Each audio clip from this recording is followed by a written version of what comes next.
ये बस्तर का वही इलाका है जहां कभी ये क्षेत्र नक्सलियों का गढ़ हुआ करता था। सोनाधर जैसे कुख्यात नक्सली इस एरिया में सक्रिय थे। हालांकि पुलिस ने एनकाउंटर में इस कुख्यात नक्सली को मार गिराया था और इसके अलावा कई ऐसे बड़े नक्सली लीडरों के कब्जे में ये जो इलाका था। लेकिन धीरे धीरे यहाँ पुलिस कैंप खुला और उसके बाद नक्सलवाद खात्मे की और यह गांव बढ़ा। और अब आलम यह है कि पूरी तरह से तो नहीं कहा जा सकता, लेकिन लगभग यह गांव और यह इलाका नक्सल मुक्त हो चुका है। लेकिन आलम ये देखिए कि इस गांव में विकास नहीं पहुंचा है। दरअसल यह जो गांव है ये सरगीपाल गांव है और इसके आगे काचीरास गांव है और यहाँ से आप आगे जाएंगे तो भैंसा दर्रा गांव है। ये जो गांव है आज भी विकास से कोसों अछूते हैं और यहाँ के ग्रामीण पिछले कई सालों से विकास के लिए तरस है। इस गांव में ना पेयजल की सुविधा है, ना सड़क की सुविधा है। हम इसी सड़क से आए थे और ये सड़क थोड़ी आप आगे देखेंगे तो पूरी तरह से जर्जर हालत में है।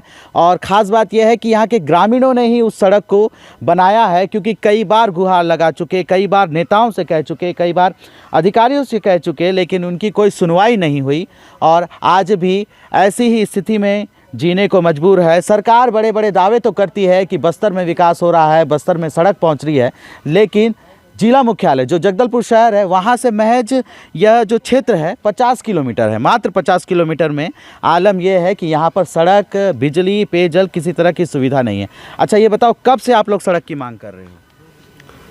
ये जब से बीजेपी 15 साल शासन किया वही समय से हम लोग मांग कर रहे हैं सर, लेकिन अभी तक कोई सुनवाई हमारी नहीं हो। इतने लंबे समय से मांग कर रहे हो? मांग कर रहे हैं। क्या बोलते हैं, कोई अधिकारी पहुंचा है? हो जाएगा ये बोलते हैं, कोई भी नहीं बोलने वाली बात ही नहीं है, हो ही जाएगा बोल के बोलते, खाली आश्वासन देते हैं। अच्छा अभी चुनाव हुआ, पूरे गांव वाले गए थे मतदान करने? मतदान पूरा लोग गए थे। इतना है कि गाय बैल चराने का छोड़ के मतलब सुबह सुबह जाके वोट डाले हैं हम लोग। मतलब जागरूकता दिखाए। लेकिन इसके बावजूद भी जब नेता प्रचार के लिए आए तो उनसे आप समस्या बताए तो उनका क्या कहना था? जो नेता आए थे तो जिता दो तो काम हो जाएगा बोल के वो भी आश्वासन वही दिए। अच्छा, जिता दो तो काम हो जाएगा। इससे पहले भी आश्वासन दिए? दिए, इससे पहले भी कई बार आश्वासन दिए हैं। अच्छा, हमने पानी की समस्या देखी, यहाँ पर पानी की भी समस्या बनी हुई है? बहुत समस्या बनी हुई है सर, लेकिन अभी भी मतलब कई के लोग मतलब कुएं का पानी इस्तेमाल, यहाँ का जो सरगीपाल गाँव है ये तो कुएं का पानी इस्तेमाल करने वाले हैं। वो जो कुआं झरिया बोलते हैं? झरिया बोलते हैं, उसी से पीते हैं लोग। अच्छा, बीमार भी पड़ते हैं? बीमार भी पड़ते हैं ना। अच्छा। तो क्योंकि गंदा पानी है ज़्यादा करके वो छोटे सरगीपाल उसमें भी बहुत मतलब कुआं का ही पानी का इस्तेमाल कर रहे हैं अभी भी। अच्छा, अभी भी कुएं का पानी का इस्तेमाल कर रहे हैं। तो देखा आपने कि यहाँ के जो ग्रामीण सुमारू उनका कहना है कि कुएं के पानी का ही इस्तेमाल कर रहे हैं। जगदलपुर विधानसभा है ये क्षेत्र। अच्छा ये बताओ, ये जो क्षेत्र कई बार अधिकारी बोलते हैं नक्सल क्षेत्र है, क्या अभी भी नक्सली यहाँ आते हैं कि पूरी तरह से नक्सल मुक्त हो गया है गांव? पूरी तरह से नक्सल मुक्त हो गया है। पूरी तरह से नक्सल मुक्त हो गया? जी, अब नक्सली का कोई डर नहीं है? जी, नक्सली का अभी कुछ डर ही नहीं है। डर नहीं है? जी जी। गांव वाले बेखौफ घूमते फिरते हैं? जी। अधिकारी नेता सब पहुंच रहे हैं? जी जी। तो विकास क्यों नहीं पहुंच रहा है? विकास नहीं हो पा रही है। क्या है कि विकास पूरा नक्सली भी अभी डरवाई नहीं है, कुछ नहीं है, अब विकास नहीं हो पा रही है। क्या चच्चू का गड़बड़ है या तो फिर मोहदेव का गड़बड़ है तो नहीं मालूम। अच्छा, आश्वासन देते हैं लेकिन काम हो जाएगा, काम हो जाएगा। जी जी, और शासन तो देते हैं काम हो जाएगा बोलते हैं। अब मोहदेव और सचिव लोगों को बताने से काम हो जाएगा, वो बन जाएगा बोलते हैं, लेकिन कभी विकास नहीं बनता है। कुछ भी इतना साल हो गया, अब करीबन 15 साल हो गया, अब कुछ भी यहाँ विकास ही नहीं हो, कोई विकास नहीं हो रहा। अच्छा, हमने ये सड़क देखा, अभी बरसात नहीं है, ठंड का मौसम है, तो हम ऐसे हालत में यहाँ पहुँचे हैं कि बता नहीं सकते। ये बताओ बरसात में कैसे करते हैं गांव वाले? कोई बीमार पड़ता है उसको कैसे ले जाते हैं? जी, बरसात में बोलने से हम पैदल चलना मुश्किल होता है सर।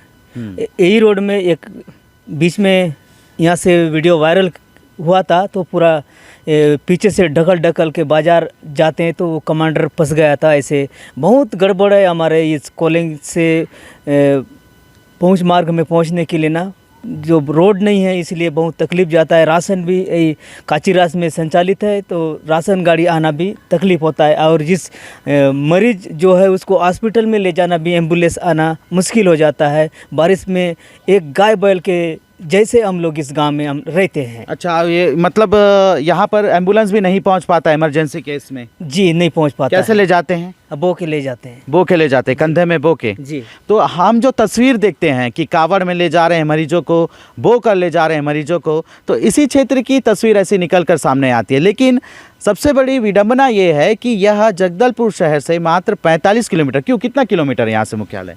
वो करीब 50-45 50-45 किलोमीटर है। जी जी।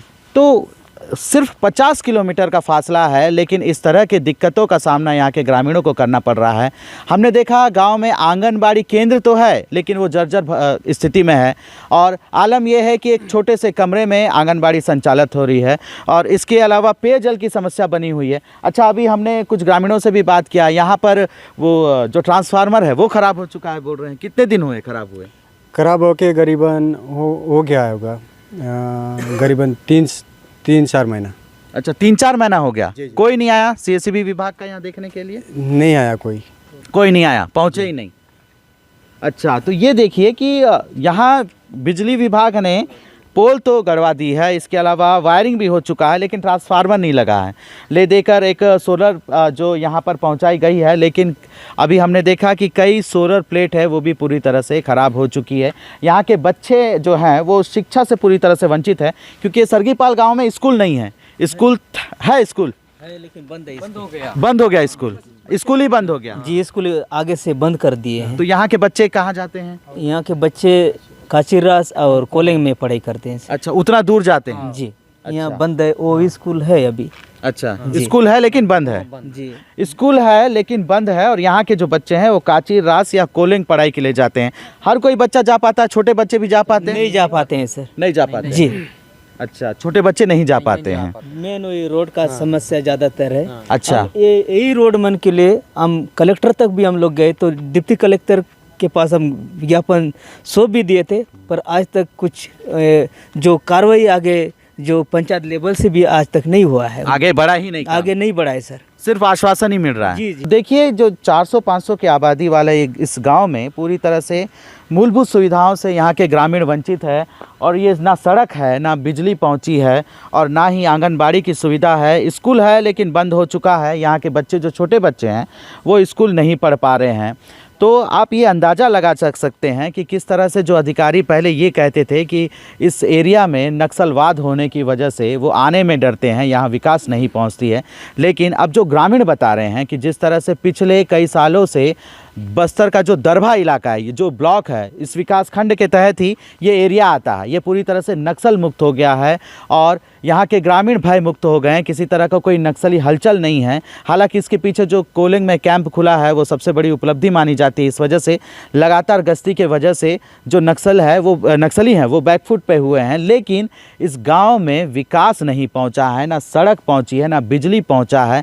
फिर से एक बार चुनाव हुआ, चुनाव में बड़े बड़े दावे तो किए, लेकिन अब देखना होगा कि आखिर इन ग्रामीणों को कब उस मूलभूत सुविधा मिल पाती है जो लंबे समय से इससे पाने के लिए यहाँ के ग्रामीण तरस रहे हैं, और लगातार प्रशासन से, नेताओं से गुहार लगा रहे हैं। जब एबीपी लाइव की टीम ग्राउंड रिपोर्ट करने पहुंची तो यहाँ पर आलम कुछ और ही देखने को मिला। हालांकि इस खबर दिखाए जाने के बाद आखिर प्रशासन नींद से उठती है कि नहीं, और यहाँ के जो नेताओं ने बड़े बड़े दावे किए हैं वो पूरा होता है कि नहीं, यह देखने वाली बात होगी।